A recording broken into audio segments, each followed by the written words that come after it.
te vertellen over de situatie ter plekke, zal ik zo mijn collega Susan interviewen onstage. U zag haar al eventjes in de laatste stil van het filmpje. Maar eerst wil ik graag de quiz aan u introduceren. Want gedurende deze ochtend krijgt u af en toe een quizvraag ook. Dus u heeft op uw stoel 3 kaartjes liggen. Of misschien onder uw stoel inmiddels, of de stoel naast u. En dat is een geel, een rood en een zwart kaartje. Wij willen u eigenlijk af en toe vragen om een kaartje in de lucht te houden voor wat u denkt dat het juiste antwoord is. Er zijn geen mooie prijzen te winnen, helaas vandaag. Maar we vinden het toch leuk om u op deze manier te betrekken bij wat er allemaal gebeurt. Dus we doen eventjes een oefenrondje. Dus de oefenvraag is, we zagen Susan net eventjes daar al aan het eind van het filmpje. En wat was zij hier aan het doen? Was zij fondsen aan het werven voor Solidaridad? Dat zou Maurice heel graag willen. Was zij op een familiedag? Was zij op een bijeenkomst van het West-Afrika palmolieprogramma? En dat is dus geel, zwart of rood. Dus, en natuurlijk heeft iedereen rood. Ik zie één gele. Hè?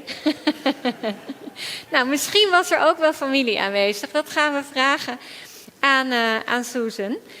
Want we gaan aan haar vragen. Ik vraag u allemaal een applaus voor mijn collega Susan.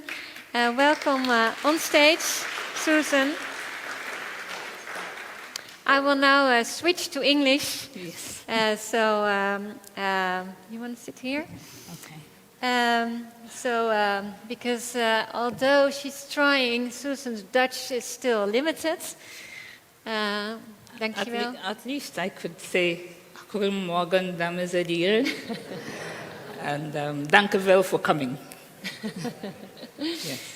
Yes, so we will teach you some more words, but in our European office, the working language is English, because we have 13 different nationalities now within our office. So, as you can imagine, not all of them speak Dutch. So, what was the right answer, Susan? What were you doing there in this video? I was actually in an event for the Sustainable Oil Palm Program.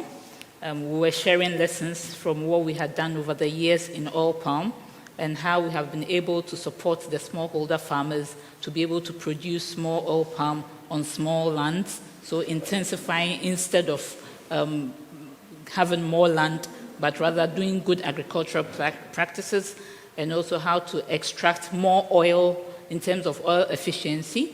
And those were the lessons that we were sharing, and the inclusivity of women in particular, because oil palm production in Ghana and in West Africa particularly is more dominated by women.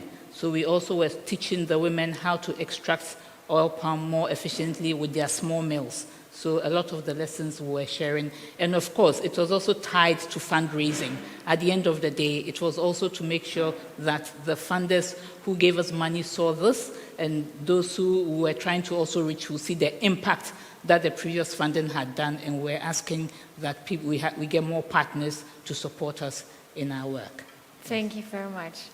I also remember when I was in Ghana, that I met one of those palm oil farmers in this program, yes. And he told me, I'm dancing every time that I set foot on my plot of land, on my palm oil plantation. Yes. And I asked him, so why you're dancing? And he said, because I doubled my yields in the past 2 years, so I'm so happy when I'm entering my land. Yes. So it definitely has impact. Are there some of the people in the audience who have been to Ghana? Oh, okay. Good. So maybe you will recognize some of the things which Susan will share. So maybe you can give us a bit of an insight, yes. Susan. So what are those farmer families? How do they look like? What is the rural life in Ghana look like? Okay. Heska, in my role as country director, country representative, I visited a lot of our projects. And as you can see in our picture before, there are a lot of families in cocoa farming and in agriculture. And they are trying very hard to earn an income, and they're trying also very hard to put their children in school, but it's always not the proceeds that you get are not really adequate. So farming families in agriculture do struggle a lot because, for instance, I would just go straight into the earnings of a farming family in cocoa. On the average, roughly they earn about 77 euros a month for a family of about 5. And if you divide that by 77 for 5 members of a family, that's woefully inadequate. But that is also what they are earning. And so farming families are struggling, trying to keep their children in school, trying to keep their homes going, and also investing in their farms. Yeah. And so you were talking about cocoa already, palm oil. Yeah. So what are the main crops in Ghana? And do those farmer families really depend on those crops, or do they have more livelihood opportunities? There are two main cash crops in Ghana, or say 3. Cocoa is our main income earner for the country. And there are about 800,000 farming families, not farmers, farming families that are into cocoa production. So there's a huge dependency rate on cocoa farming. And oil palm is almost similar. So about more than 50% of the population of Ghanaians are farmers. And we depend on agriculture. So basically, yes, there is a lot of dependency on agriculture. And it is also interspersed with food crop production, because farmers have learned over the years that you have to also diversify your income. So there is a lot of diversification from the cash crops such as cocoa and oil palm, also mixed with food crops like the cassava, the plantain, the cocoyam that we use, and that is daily. So that is how farming families have also managed. Yeah. Okay, and those food crops, they're mainly for the local markets? Yes, food crops are mainly for the local market and also for family consumption, maize, etc. So as part of what we do in Solidaridad is also to create market demand for the food crops that the farmers produce, so that the families will have what they can consume, but there's also the market end that is all available on the local market for people also to buy. Yes. Okay. And so you were referring with the palm oil that you also were focusing on women, eh? Yes. Because women play an important role Yes. in farming. Yes. So can you explain why it's so important to focus specifically on this women group? And do they have also specific challenges, for example? Yes. Okay. I think that we know that women are nurturers. When we come to the home, it is the women who manage the home. And particularly in West-Afrika, our roles are pretty much defined. So women are mothers, they are caretakers, and they also are the ones who are responsible for the growth and the training of children. When decisions around finances are made mainly by the men, and most of the times it is skewed towards what's the priorities of the men, their businesses, their own interests before the rest of the house. So when the women also are farmers and they own their own farms and they have income, they are very much able to complement the family incomes that they have. And they are able to make sure that they put the children to school. So they are able, when women are economically empowered, they are able to minimize the problem of child labor on the farms, because they are able to make sure that children go to school. They are able to make sure that their children have adequate health care. And they are also able to invest in their businesses. They are much more better decision makers financially. So when the woman farmer is supported, we notice that the impact on the family in general is much bigger. And then it translates also to the community, because they also come together and they support the community. So it's very important that we prioritize the women farmers. Yes. It's very clear that women farmers play a pivotal role Yes. in the household. Yes. And I know there's also quite some challenge in the access to finance. Yes. For women Yeah. specifically, but Yeah. also for youth. Can you explain that a bit more? Okay. Generally, access to finance in agric in agriculture is a very difficult situation in Africa and in West Africa. Many financial institutions find it as a high-risk business because it's not really mechanization. You don't have the plantations and the large businesses in agric. 90% of agriculture is smallholder farmers, and therefore there's a lot of vulnerability in terms of finance. So you don't have a lot of people, financial institutions investing. And it is the same. Women farmers don't have large land rights, don't have large farms. They don't have access and rights to land. They don't own the land that they work on so that they can even use it as a collateral should somebody be interested.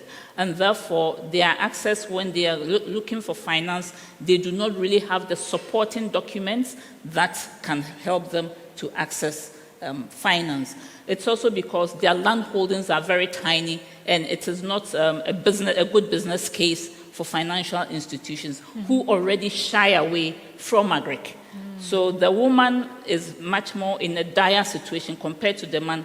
The husband may own 5 acres of land, but she may be working on half an acre to 1 acre. And when you do the business analytics of that, then really they fall below any possibility of accessing finance. Yes. Yeah. Maybe later, Yes. I would also like to know what our solution is for this, because it's definitely a big challenge. So how to solve this when the financial institutions are not interested in this group. But before, I would like to go to another quiz question. And that is about the biggest challenge, actually. So what do, according to the interviews we had with the farmers for the Small Farmer Atlas, they considered as their biggest challenge? Wat is hun grootste zorg, hun grootste uitdaging? Was dat genoeg geld te verdienen om in hun basisbehoeften te voorzien? Was het omgaan met prijsschokken, dus lagere prijzen bijvoorbeeld, of inderdaad dat ze niet kunnen investeren in bijvoorbeeld het meer klimaatbestendig maken van hun boerderij? Of is dat rood de kwaliteit van de grond en de toegang tot water voor irrigatie? Wat denkt u? Dit is best een moeilijke vraag. Want, en ik zie dat er ook een heel mooie mix is van de verschillende kleuren. En dat is ook for a reason. Want het is inderdaad zo dat er geen fout antwoord is. Want dit zijn allemaal grote zorgen van de boeren. Het antwoord wat het meeste voorkomt, dus wat eigenlijk een soort 100% scoort, is het omgaan met prijsschokken en het niet kunnen investeren. En daar is die Access to Finance agenda is daar natuurlijk ook een hele belangrijke onderdeel van. Dan let's continue with the interview. So you are referring to the farm level economics earlier already. So what do they earn and how does that relate to a living income? So maybe you can, what do cocoa farmers earn on a daily basis in Ghana and Ivory Coast? So those are the two countries where most cocoa is produced, more than 60% from all cocoa worldwide. The incomes vary according to the situations we are in now, but at the last count that I checked, at least if you divided 77 euros a month by 5 people for the month, then it is really woefully below the $2.1, $2.2 a day that we are expected to earn as a minimum. So farming families actually earn below the UN rate of $2.2 a day. And that is really woefully inadequate because out of that, the entire family survives. Out of that, you are expected to invest in your farm. And out of that, you're also expected to make a savings for your pensions because the average age of the farmer is 57 in Ghana. And that is an aging population. and pensions are critical, but there is also no pensions at all. So basically, that is how dire the economics is for the average farmer. Yeah. So actually, they only have 25% of what they actually need for a living income. Exactly. Yeah, which is quite a impressive number, I think. Yeah. And then it's very good what you also said. This is also only a living income reference. Eh? Yeah. And a living income is covering your basic needs, but it's not giving you enough finance to invest, for example, in your farm. So then you need more of an entrepreneurial income, really, to really break out that cycle of poverty. To look into this access to finance agenda. Yes. So we want farmers to invest. Yes. We see financial institutions are not providing for this gap. Yes. So what do we do in Ghana to make sure that there is access to finance? So for Ghana and Côte d'Ivoire, Solidaridad is trying to develop viable business models, helping the farmers to see their farms as businesses, and trying to also link them to financial institutions with the ideas of how a good farming, the viability of the cocoa, so showing profitability if somebody would invest. So there is a whole farm development planning for farmers that we help them to build. And then particularly also for the women, we are trying very hard to link them to what we call VSLAs, so village savings and loan schemes. It started out as something to support the women where they all contribute a small amount of money, but increasingly the VSLAs have become a very good medium for both men and women farmers to use, where they themselves contribute a small amount of money over a period of time. And then we have been able to crack an agreement with a financial institution, so they take up the savings of those people and they are able to then access loans in a cooperative mode. So it is not an individual loan agreement, but more of a cooperative. And here again, cooperatives are very strong systems in Côte d'Ivoire, but in Ghana they are not very strong. So we call them groupings, societies, and they use that savings as a collateral to access small loans from the rural banks that are there, because it is a collective bargaining thing that they are doing and not as individuals. And that is one of the ways that we are able to support the farmers to be able to access some financial, because large-scale loans, individual level, is not available. Thank you very much. And do you also, we've seen as a result also of the Small Farmer Atlas, we also seen that farmers have difficulties to invest and to mitigate the consequences of climate change. Do you also see that in Ghana, that those farmers are not able to react properly on the changing climate?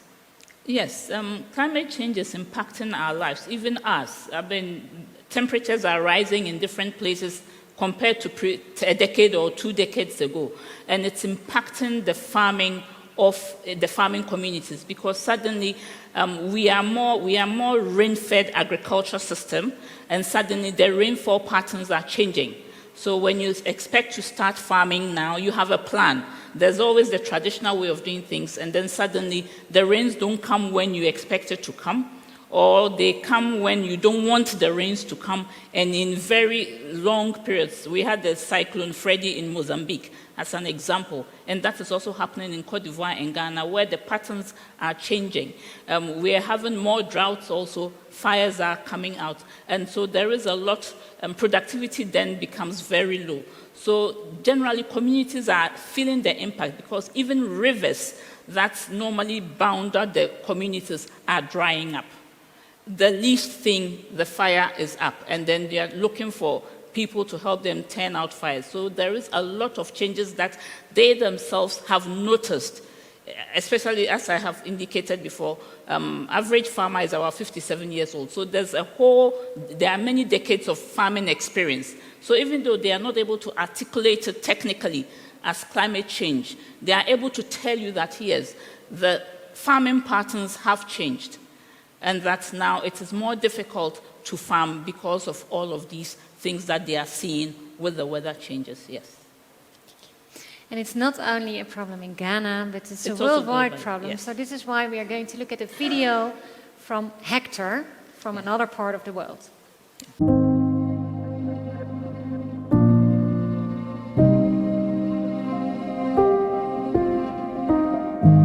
Tuve un problema muy grande, tuve una desestabilización de terreno, vi mi casa, mis cositas muy desestables. Eerst nog even naar een andere quizvraag. We zien dus heel duidelijk ook hier dat de situatie heel lastig wordt voor boeren. En dat kan ook een reden zijn op het moment dat ze te maken krijgen met landslides of inderdaad teruglopende opbrengsten van hun oogst en dus nog grotere armoede, dat ze eigenlijk gedwongen zijn om hun boerderij te verlaten. Dus de quizvraag die ik heb: hoeveel mensen migreren vanwege klimaatgerelateerde redenen? Dan is dat geel 7,3 miljoen, is dat zwart 21,5 miljoen of is dat rood 44 miljoen?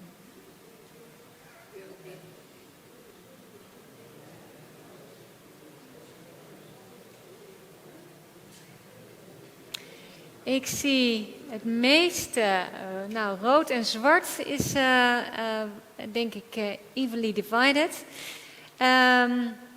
Ik heb de cijfers, laatste cijfers die we hebben zijn van de Vluchtelingenorganisatie van de Verenigde Naties. Die hebben onderzocht dat tussen 2008 en 2016, dus dat is inmiddels eigenlijk al een tijdje geleden, 21,5 miljoen mensen, dus zwart, gemigreerd zijn om klimaatverandering. Dus dat kan ook binnen hun land zijn of inderdaad over de grens. Maar tegelijkertijd wordt er verwacht dat in 2050 dat er 1,2 miljard zullen zijn. Dus dat betekent dat dat ongeveer 10 tot 15% van de wereldbevolking is, die dan eigenlijk gedwongen wordt om huis en haard te verlaten, gerelateerd aan het klimaat. En daar wil ik meteen nog even een beleidsbeïnvloedingsboodschap aan toevoegen, want onze eigen regering die heeft op dit moment het plan om de opvang van vluchtelingen in ons land, dus in Nederland, te betalen vanuit het ontwikkelingshulpbudget. Dus dat betekent dat het geld voor ontwikkelingshulp niet in de landen, in Afrika bijvoorbeeld, besteed zal worden, maar in Nederland voor de opvang van vluchtelingen. En als deze plannen doorgang vinden, dan zal er over 4 jaar al meer dan 40% van het ontwikkelingshulpbudget besteed worden in Nederland zelf. Bijvoorbeeld aan hoteleigenaren die dan vluchtelingen opvangen. Nou, u snapt dat dat een belangrijke boodschap is, dat we dat proberen te voorkomen ook met collega-organisaties. Want het is juist zo belangrijk dat we ook daar investeren en zorgen dat deze boeren meer klimaatbestendig zijn en met elkaar ook dat geld inzetten om klimaatverandering te voorkomen en te bestrijden. We are continuing with the interview.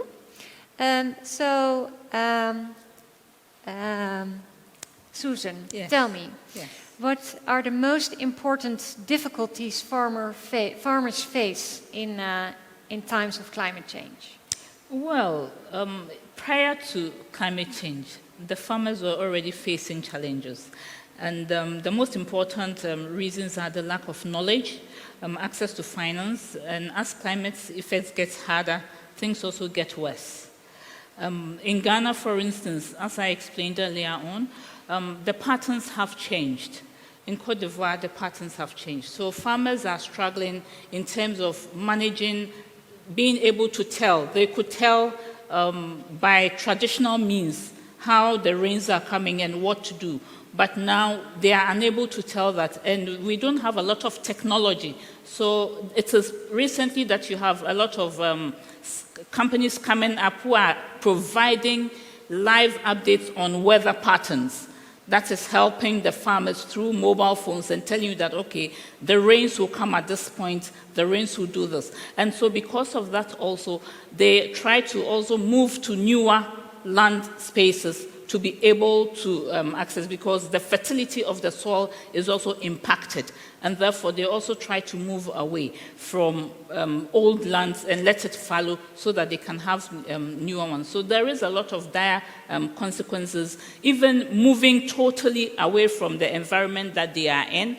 Migration, now there is, climate is impacting internal dislocation, because you're moving. For instance, a critical one is that a part of the middle belt of Ghana is now labeled as a transition zone, because it used to be forest, but now it's becoming more savanna. So you have the savanna gradually getting to the middle belt. And so we have a transition zone, which used to be predominantly cocoa growing. Now it has, the agricultural system has shifted, and it is more cashew, because cashew is much drier. Cashew is able to withstand harsh weather. So now, increasingly, cocoa, you cannot grow cocoa, you cannot grow oil palm. Now cashew is in the middle belt, which has been labeled a transition zone. So that is really how dire the climate impact is. Yes. And we've also seen in the video where we had the connection between farmers and climate change that, well, farmers are the victims of climate change, yes, but they're also causing climate change by deforestation, for example. So this is also a narrative we hear a lot here in the Netherlands, for example, about Brazilian farmers cutting down forests.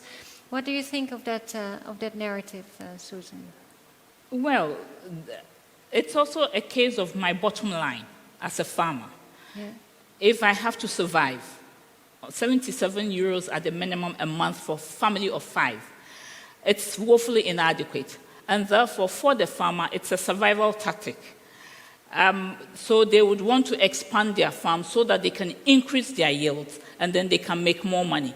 And in that process, they end up also encroaching in the forest as an economics response, but also as a climate change response, because then your land that you have used is unable, your yields are decreasing because the weather gets drier, and therefore you're also looking for fresher lands, and then you invariably would go into newer lands, which invariably would be also the forests that the farmers would encroach in. But it is all, at the end of the day, it's also a survival it's also a survival instinct, survival tactic that leads to these processes as well.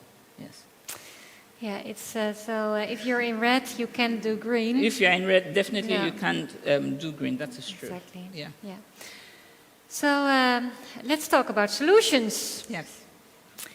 So do you have an example of a project that's successfully managed to make farmers more resilient and to address those challenges of climate change?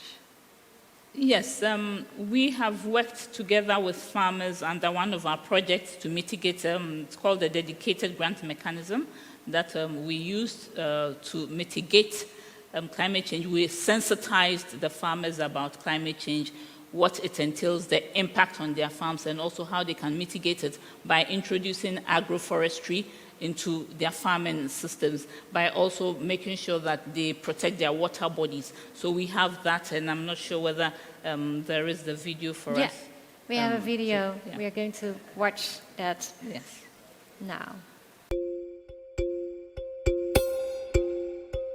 Climate change and its negative impact on human existence has become a major global challenge. As part of the Ghana Dedicated Grant Mechanism project, individuals in targeted local communities in the Western North, Bono East, and Bono regions of Ghana were supported to strengthen climate-smart knowledge and practices in these localities.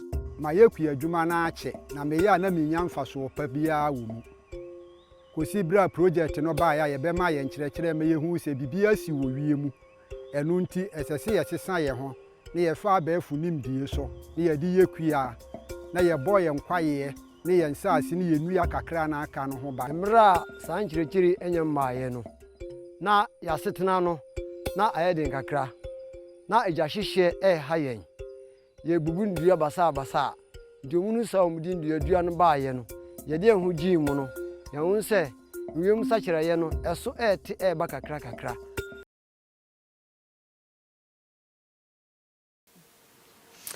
So Susan, Yes. there's plenty of things we can do to help those farmers. Yes. So what happens to those farmers? How do you see their reactions on this program? They have been very happy with the program. As you can also tell that they've begun to feel the impact, and their yields are also gradually increasing, and therefore the opportunities for more incomes are coming. But I believe that we should let them speak for themselves. And so we do still have something that shows you that I wouldn't like to be the one telling them how they feel. Because they can do that themselves. Yes. So let's take a look. Yes, yeah, Funa, and your man would be a good cry. You say, at Chabaya 3 years and Zana, I as we said 2 years, and I'm the young chef when the near money intended. First now you use fertilizers we bring because better than assassin query assay near I actually assay no into this time I draw yen said I'm faja into muntion on would answer pro a fertilizer and my and I'm being so chakra assassin you chance sana a timmy a dry and my tambiano me no buy a mediano kakra bi kura na manyene bebre Dua bi wo ho twa so na nse ya nwere ntino ya mo spread ntino ye tinya mmire kura kodi even otoda kura ye ba ha ye fanwa nso first no ni bi ma ha afi so ye to no niema na mitinya bi de fabade eboa ma medo afu no tanka minim se wodo afu a se ye line and pegging ne ka na edua no basa ntia masua bibia firim se we line and pegging na mafu no mu adwuma na enye den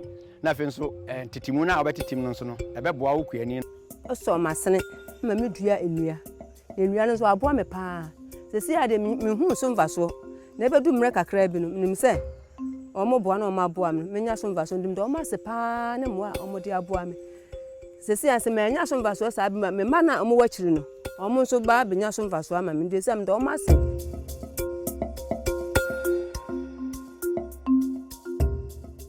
Ik weet niet hoe het met u zit, maar normaal gesproken ben ik niet zo blij als er slakken in mijn tuin zijn. Maar wellicht in Frankrijk wel, om ze lekker op te eten. En in ieder geval ook in Ghana. Maar het is natuurlijk ook een goed teken van een functioning ecosystem. It sounds amazing, Susan. But this seems also like a long-term project. Yes. It's not something you do like, okay, well, teach the farmers some other practices and it's all solved. Yes. So how do you see this? So what we foresee is we also have to constantly accompany them, and we need to long-term 3 years to 4 years is not enough, because even for the cocoa farming, you start to harvest your first harvest after 3 to 4 years. So we need to also support them continuously. And it is also important that we have partners who buy into this idea with us so that we can continuously give them the technical support that they need. We can continuously be there and try to develop more innovative ideas, help them to professionalize their business, because one of the critical things is also accessing finance, and we can only support them to do that when we keep engaging the financial institutions, but also on the side of the farmers, when we support them with financial literacy management, and these are all long-term plans. So we need support with our donors also to work with us so that we can continue to build the farming as a business, not just seeing it as farm, but as a business also, for them to be able to sustain it in the long term and to make it more viable and much more attractive also for the younger ones, because if it is not done that way, then the sustainability of cocoa itself is also at risk.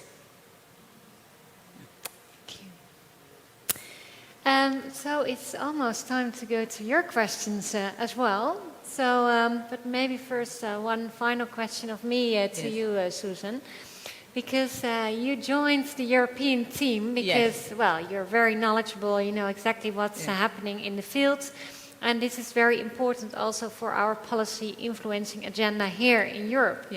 Had to work with policymakers, to work with companies. To really bring this perspective from the field.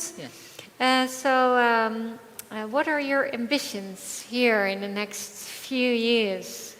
What do you think is needed from a European perspective in the cocoa space to improve also the lives of the cocoa farmers? Thank you, Heska, for this. I'm hoping that by the time in the next few years, one of the key things that I'll be able to bring across is the fact that the farming families are regular families like us, and they also, it's a right for them to earn a living income. And therefore, for me, it is that globally we pay a living income to our farmers. Our farmers see the farming as a business, and that our partners also, such as you, would also continue to support us so that we can leverage the support you give to us for bigger grants to be able to work with them in the long term. We would like also to see a stronger partnership between the governments, the EU, and the producing countries in the governments, so that there's a lot of collaboration and cooperation in making farming, agriculture generally, in the South, a very successful and viable business for the farmers, so that the next time I come to sit here, I can tell you that the farming family of 5 earns maybe 200 euros instead of 77 euros. And it shouldn't be too difficult, because this is something which we should take into account. Als je kijkt naar een chocoladereep, dan is maar ongeveer 4 tot 7% van de prijs van die chocoladereep gaat naar de boer. Dus op het moment dat wij een paar cent meer betalen voor onze chocoladereep, of dat de chocoladeproducenten een paar cent minder marge maken op hun winst maken op hun chocoladereep, dat betekent al dat wij een leefbaar en zelfs een entrepreneurial inkomen kunnen betalen aan die boeren. Dus het is eigenlijk niet zo moeilijk en hebben we het ook niet over hele grote bedragen die we opeens, dat we dubbel zoveel zouden moeten gaan betalen voor onze chocoladereep. Dat is helemaal niet het geval. Nu wil ik heel graag, now I would like to give the chance to the audience to ask some questions. And I see some hands raising already. My colleague Maurice is walking around and to give you the opportunity. Zullen we beginnen? You choose We hebben where... 5 minuten voor vragen, dan lopen we weer een beetje in op het programma. En dan gaan we daarna de andere vragen gewoon tijdens de koffie doen. En dat gaan we een kwartiertje doen, dus dat zeg ik even alvast. U heeft een vraag. I will do it in English. Thank My you. point is about the example of Ghana, Yes. that apart from the economic system, you have also the agriculture system, Yes. which you would like to change. Yes. So that means that you must have some people for agriculture extension. That's one question. The second, connected to that, is that if you do the extension, you could bring it also to the country, to the government, and government officers in extension. The second question is, how do we bring the education of farmer practices Yeah. to the country, actually? Yeah. Okay, thank you very much. So agricultural extension is there. We have a whole, but the extension officers are woefully inadequate. We don't have a lot of extension officers across the country. And that is also why Solidaridad also builds extension services into the programs that we do. But we also collaborate a lot with the government, with the agri sector. So in places where we have extension officers, in communities where there are extension officers, we don't duplicate. We rather build the capacity of those extension officers, and then they onward train the farmers. And then where other places where there are no extension officers, we work with them. And we also try to give innovations that we have developed. We discuss with the government, and then they also take it to roll it out. So a very good example is that we developed something we call the rural service centers, where we try to create youth businesses to provide services to the cocoa farmers, because labor service is a very very expensive thing, and labor is not available at all. So the farmers find it difficult to even manage their farms. So as part of our programs, where we are trying to encourage young people to go into agric, we have developed labor service centers where they provide labor services at a fee. And this we have discussed with the government service so that they are rolling out these labor services across the agric regions. so that they will be able to also be sustainably done. Because post-Solidaridad, we need the government to also support that. So we work in tandem with the government, but the extension service officers are really inadequate, so we try to complement. Next question. Vorig jaar was ik ook op deze soortgelijke bijeenkomst en toen ging het over Kumasi. En dat was ook in Ghana, dacht ik. Dus ik ben eigenlijk wel benieuwd of daar een verbinding is en hoe zich dat heeft ontwikkeld het afgelopen jaar. Yes, so the Kumasi drink is actually one of the things that the women cocoa farmers are also benefiting from a lot, because in getting the juice, in collecting the pulp, in processing it, the women are also involved. So it becomes an additional livelihood for them. So yes, we continue, and these are some of the partnerships we are trying to develop, because there is a lot of value addition that we can have with cocoa, and we support the women. So part of our programs also encourage women to also develop other products. We have soap from cocoa that is made by the women that they sell. They also do beauty products from the cocoa that they are farming. So the Kumasi juice is also one of the innovations, and the women in that community are also benefiting from that. Yes. Yeah, I've got a question, because bamboo is also an alternative to cotton. I hear that cashew nuts is taken in a transition period, so maybe bamboo is also a possibility to use in Ghana. Or is it only cotton farmers that can use bamboo as a transition? The bamboo industry is not very developed in Ghana, but it is a potential, because we also have projects where we are using the bamboo for other things like bicycles, etc. And therefore, it's also another option, but it is not really a very developed sector.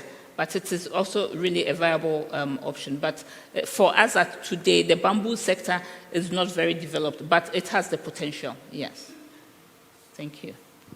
Are the small farmers working together in a cooperation to get a better payment, because they can collect a greater part of cacao to sell to the wholesaler and to sell to the bigger parties who export it to mainly UK, Holland, Germany and America met the cacao? Yes, the cocoa farmers are now gradually coming together. In Côte d'Ivoire, for instance, in Ivory Coast, the cooperative system has become quite a very strong system, and they are able to negotiate some pricing, because the trading systems are quite different in Ghana and in Côte d'Ivoire. In Côte d'Ivoire, cooperatives are able to sell directly to private sector, to middlemen, based on the guiding prices the government gives out. So there is some room. But in Ghana, it is the government that sets the price. So farmers are now coming together in Ghana to actually engage, to find a place at the table to negotiate. So increasingly now, there's a lot of conversations between the regulator who sets the farm gate price for the farmers, because in Ghana, all of the cocoa that is produced is actually bought by the government, and then the government onwards sells to the companies that now exports. Yes, so basically now farmers are now coming to the table to discuss, and I know that for a fact that even in October, we would have the opening of the new season, and a new price would be announced. Currently, farmers have come together to form a group, and together with civil society, with Solidaridad in there, are actually working on what is the minimum best price that the government can give. So we expect to see a different scenario in terms of pricing come October, because the farmers are now also being very actively engaging in price setting at the local level. Yes. And maybe to come back on the question about bamboo as well, because in Ghana it might be a bit less developed yet, but also in other parts of the world we are looking into this possibility as an alternative for cotton, for example, or cotton farmers to engage in bamboo. What we also see there as a challenge is that cotton farmers can grow bamboo, however, or other farmers can grow bamboo, you also need the infrastructure around it. Yeah. So you also need the processing in the facilities where for cotton you have the mills, the spinning, but if for bamboo you need a different infrastructure. So you really need to invest then in this infrastructure with the different actors within the supply chain, and starting with the demand as well from brands, for example, here in Europe. Yeah. Okay, it's time for a break. And Susan, you are referring already to the beauty products that the Ghanaian women are making to earn additional income. Yes. And you brought something from Ghana. I did. I am very happy to show that. So I brought 2 things from Ghana. And this is a little soap, and it is made from the cocoa pod, the husk of the cocoa. And it is made by the women cocoa farmers that we work with as part of our efforts at diversifying their income. So they make the soap, and then we got some to be given to you as a token thank you for all of the partnership and the contributions you make. And this is also shea butter from also our projects in the northern part of Ghana, where shea is the predominant agric product. So this is also shea butter that we hope that you can use as lip balm for your lips. And it is also from the women's group in the northern part of Ghana, just to say thank you for the solid partnership that you have with us. We appreciate it. Thank you very much.